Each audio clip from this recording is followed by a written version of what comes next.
कभी सोचा है कि कुछ लोग बड़ी आसानी से सबका सम्मान, सबका ध्यान अपनी तरफ खींच लेते हैं और वहीं दूसरी तरफ कुछ लोग बस अनदेखे रह जाते हैं। ये ना किस्मत का खेल बिल्कुल नहीं है, ये है साइकोलॉजी। तो आज हम पर्सनल वैल्यू के इसी छुपे हुए कोड को डीकोड करने वाले हैं। अब ये सवाल थोड़ा सा चुभ सकता है ना? क्योंकि सच बोलना आजकल एक क्राइम जैसा हो गया है। पर आज हम उसी सच की बात करने वाले हैं जो कोई और आपको कभी नहीं बताएगा। जरा इन दो तरह के लोगों को देखिए। एक तरफ वो है जो दिन रात मेहनत करता है पर फिर भी उसे कोई नहीं पूछता, उसे इग्नोर कर दिया जाता है। और दूसरी तरफ वो है जिसे सबका अटेंशन मिलता है। अक्सर हम सोचते हैं कि अरे फर्क टैलेंट का होगा या मेहनत का होगा, राइट? लेकिन ये पूरा सच नहीं है। असली फर्क वो है परसेप्शन की साइकोलॉजी को मास्टर करने का। अच्छा, इस सवाल पर जरा सोचिए, एक आईफोन इतना महंगा क्यों है? क्या ये दुनिया का सबसे अच्छा फोन है? शायद नहीं। सैमसंग और वन प्लस जैसे फोन्स में इससे बेहतर फीचर्स मिल जाते हैं। फिर भी लोग आईफोन के लिए पागल हैं। ऐसा क्यों है? जवाब बहुत सिंपल है। कीमत सिर्फ क्वालिटी से नहीं आती, कीमत बनती है परसेप्शन से। एप्पल सिर्फ एक फोन नहीं बेच रहा, वो एक स्टेटस बेच रहा है। और यही प्रिंसिपल कि परसेप्शन ही वैल्यू तय करता है, बिल्कुल इंसानों पर भी लागू होता है। तो चलिए अब उन स्ट्रैटेजीज पर आते हैं जो किसी की भी वैल्यू बढ़ाने की नींव रखती हैं। और ये सब शुरू होता है मौजूदगी और खामोशी की ताकत से। ये है पहला और सबसे बेसिक रूल। अगर कोई हर किसी के लिए हर वक्त अवेलेबल है तो वो आम हो जाता है, और जो चीज़ आम हो उसकी कोई कीमत नहीं होती। ये एक लाइन ही सब कुछ बयां कर देती है। जरा सोचिए, कौन ज्यादा क्यूरियोसिटी जगाता है? वो इंसान जो तुरंत रिप्लाई कर दे या वो जो अपना टाइम लेता है? स्केर्सिटी यानी कमी हमेशा डिजायर पैदा करती है। अपनी अवेलेबिलिटी को एक आम चीज नहीं बल्कि एक लग्जरी आइटम बनाना होगा। अब आते हैं दूसरे रूल पर। ये थोड़ा अनकंफर्टेबल लग सकता है पर ये बहुत ज्यादा पावरफुल है, और ये है चुप रहने की कला को सीखना। जो लोग बहुत ज्यादा बोलते हैं ना, वो अक्सर अपनी वैल्यू कम कर लेते हैं। लेकिन जब कोई चुप रहता है तो लोग उसके बारे में सोचते हैं। एक मिस्ट्री बनती है, और मिस्ट्री हमेशा अट्रैक्शन पैदा करती है। बड़े बड़े सीईओज और लीडर्स को देख लीजिए, वो कम बोलते हैं लेकिन जब बोलते हैं तो हर कोई सुनता है। ठीक है, तो जब मौजूदगी और खामोशी पर मास्टरी हो जाए तो अब वक्त है उस फाउंडेशन पर कुछ बनाने का।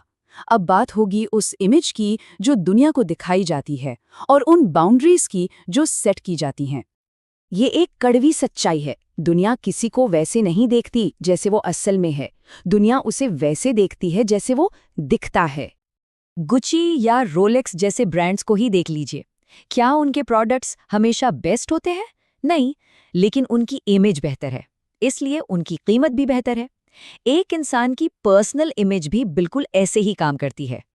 और ये किसी बड़े दिखावे के बारे में नहीं है, ये छोटी छोटी चीज़ों से बनता है। कपड़े पहनने का तरीका, बॉडी लैंग्वेज, यहाँ तक कि रिप्लाई करने में कितना टाइम लिया जाता है।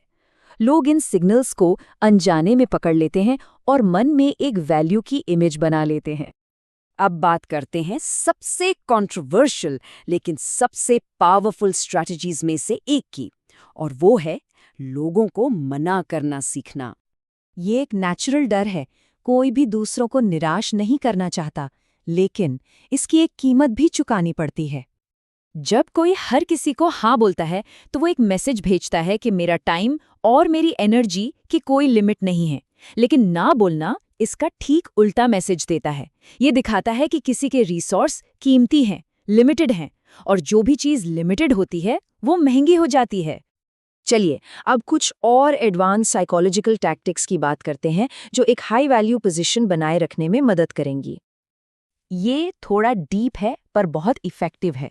इसका मतलब पत्थर दिल बनना नहीं है, इसका मतलब है अपने इमोशनल इन्वेस्टमेंट को कंट्रोल करना।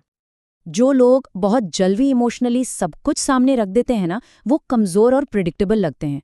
महंगे लोग एक मिस्ट्री बनाए रखते हैं, वो धीरे धीरे एक कंट्रोल्ड तरीके से लेयर्स में खुलते हैं।